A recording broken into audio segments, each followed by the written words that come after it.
Hello everyone, আজকে চলে গেছিলাম বাঙাল ঘটি রেস্টুরেন্টটা কোথায় তোমাদের একটু পরে বলছি। তার আগে ভেতরের পরিবেশটা তোমরা দেখে নাও।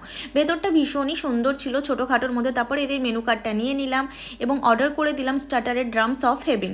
ড্রামস অফ হেভেনটা খেতে মোটামুটি ভালোই ছিল, তবে এই হেভেনের উপরের কোটিংটা একটুখানি বেশি মোটা ছিল। তারপরে মেন কোর্সে ছিল মহারাজা থালি, এটার দাম ছিল 799 টাকা। থালিতে প্রথমেই ছিল সোনামুগের ডাল, পটল চিংড়ি, খাসির মাংস, বাটার পনির, গোলাপ জামুন, চাটনি, পাঁপড়, লেবু লঙ্কা এবং ছিল বাটার নান, দই, পোলাও ও চিকেন কষা। চিকেন কষাটা এখানে কাতলা মাছের সঙ্গে কম্বোতে ছিল, মানে যে কোনো একটা তুমি নিতে পারবে। প্রথমেই বাটার নান দিয়ে বাটার পনিরটাকে খেলাম, খেতে ভীষণই ভালো ছিল।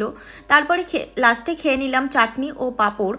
পুরো ভিডিওটা চ্যানেলে আপলোড করা আছে, তোমরা চাইলে দেখে নিতে পারো। তারপর লাস্টে ছিল গোলাপ জামুন। দেখো এদের গোলাপ জামুনের কালারটা ছিল গোলাপি রঙের। তোমাদের কার কার গোলাপ জামুন খেতে ভালো লাগে কমেন্ট করে জানিও। আজকের মতো এই পর্যন্ত।